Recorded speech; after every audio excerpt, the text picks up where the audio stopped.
a stable of violins that you use fairly interchangeably. Just tell us a little about this one. Okay. What it's made of and stuff.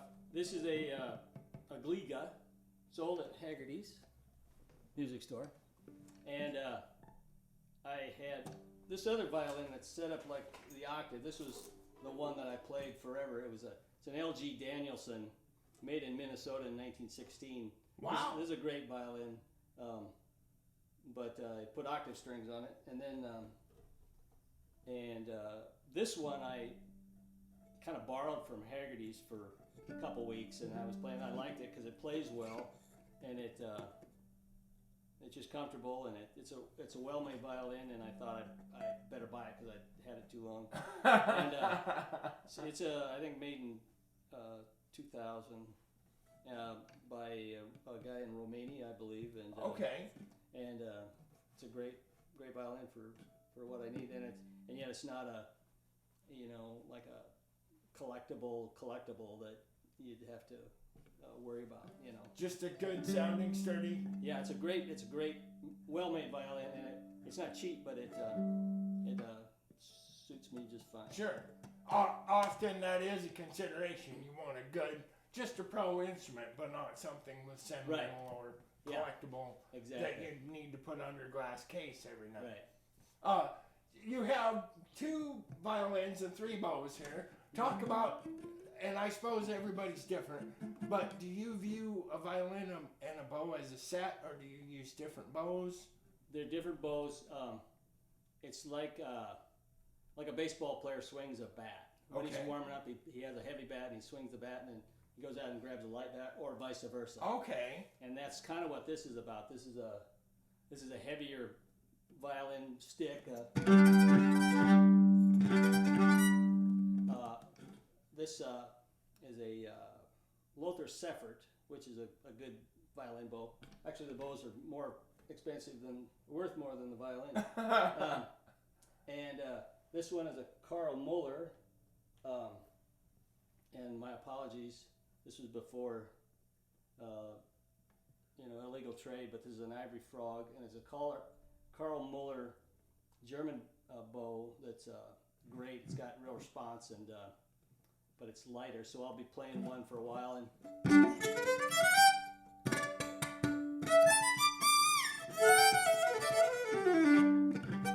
so it's a good switch, It makes you play a little different, and so I like them both at different times, and then this is like a spare tire.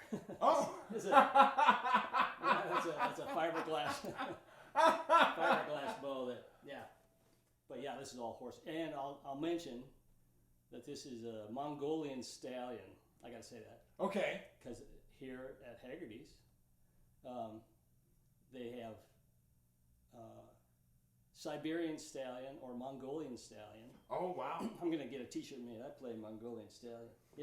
I like that. I want the second one. Yeah. And I found them in Mongolian is a little grittier. It bites a little. Okay.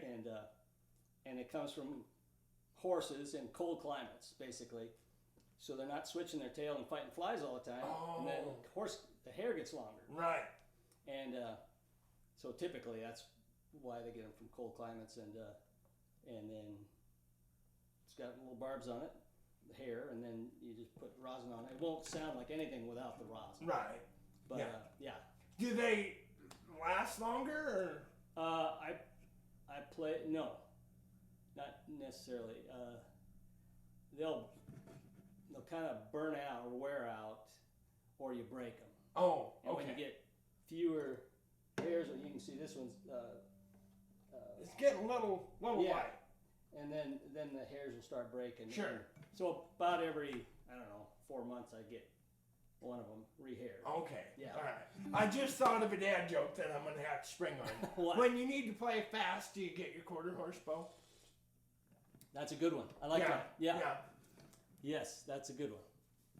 I play a lot in small groups, combos, like 2 guys, 3 guys, 4 guys. No drummer. And so there's a lot of things I do to be the drummer when I'm not playing the lead or something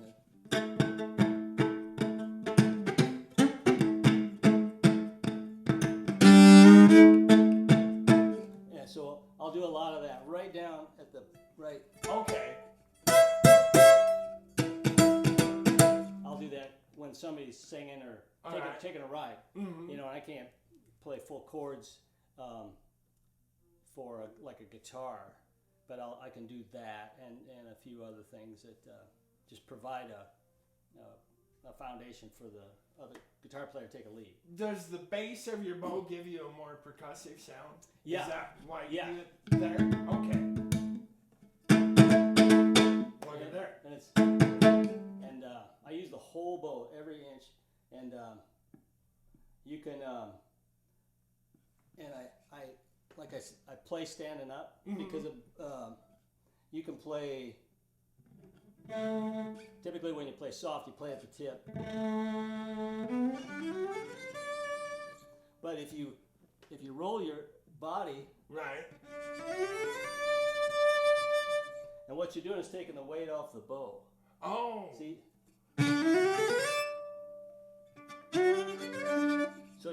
So by moving your body, and in a chair it's a little harder, but it really helps you play dynamically. And So that is not just to look more creative. no, Moving your body around. I never knew that. no, yeah, That is amazing. yeah, and it's all function. You know, you should stand up straight. You know, Right. and you know, keep your head up and your violin up, and look like you're paying attention,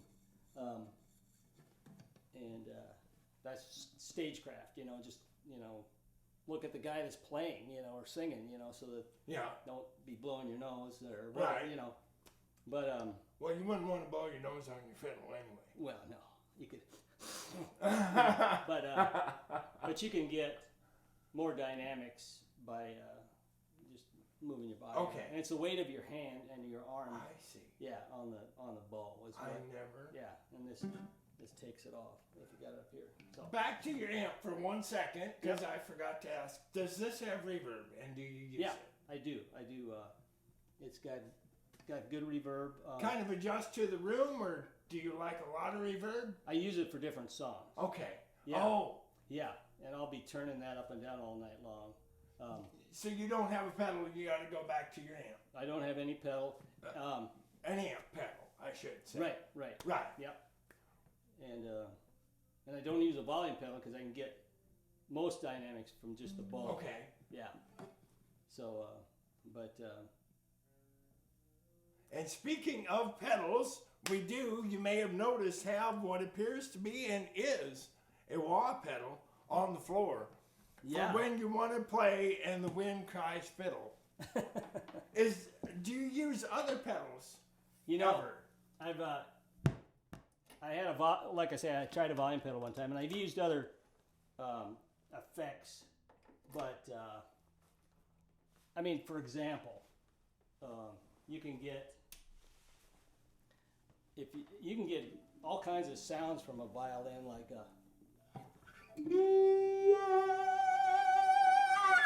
you can get reverb, Right.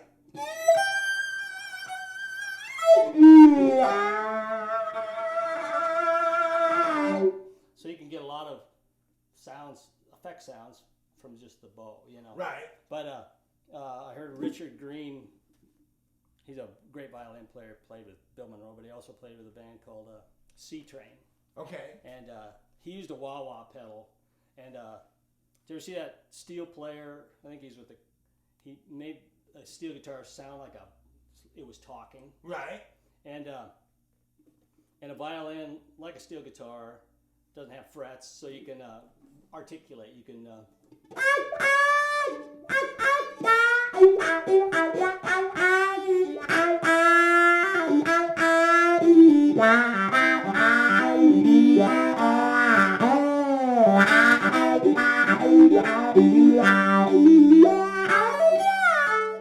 And so it's a.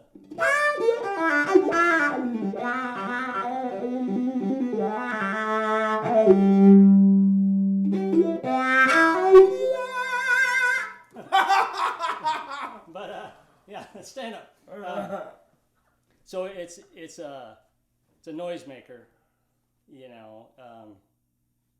Somebody called they had a saxophone player in the band, and they said, "You gonna play that duck call?" You know? So it's a bit of a gimmick, but really it's a great. I mean, guitar players stomp on stuff all the time. Right. There's all kinds of effects. There's no reason we right. should have all the fun. And I am hooked. I don't know, Johnny, are you hooked? Yeah. We're loving it here. Yeah, we should be proud. It exponentially adds to the sonic possibilities of your fiddle. But I did an album recently, and I played Lowrider. Okay.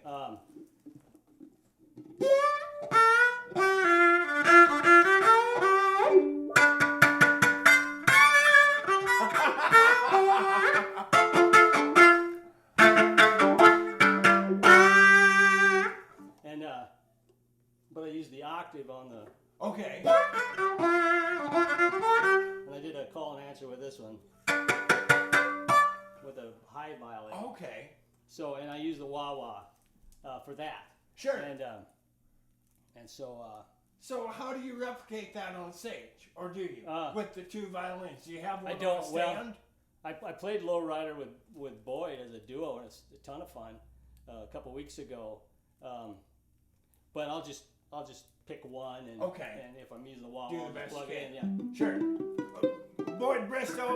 Boyd being Boyd Bristow, who I hope to have on the show at some point. You're welcome on the show. And here's his album. Entertainers, you're encouraged to bring your albums on the show to show them and also to give them to me. This album is called Odd Numbers by Kenny Putnam. It came out last year, I think. Like August, I think, somewhere in there. And it can be ordered at various fine. You can download it. Spotify, iTunes, whatever, or find me. I have a office in the Creamery Building in Rapid City, or I don't have any retail outlets, but you can find me, call me. Okay. I'm in the book, and I'll get you one. Keep digging around on the internet. Also, he looks like this, quite often carrying multiple fiddles if you see him on the street. I got two in one. No, right. Yeah. Remember my sponsorship with the Trask Hay LLC, 515-0858 for your large, round, and square bale needs. My thanks to Kenny Putnam for being on the show. And remember, Mark O'Connor says, change your strings. Change your strings and your underwear. Kenny Putnam, so nice to have you, and I'm looking forward to hearing you play. All right. Give her hell. Thanks, Matthew. Yeah.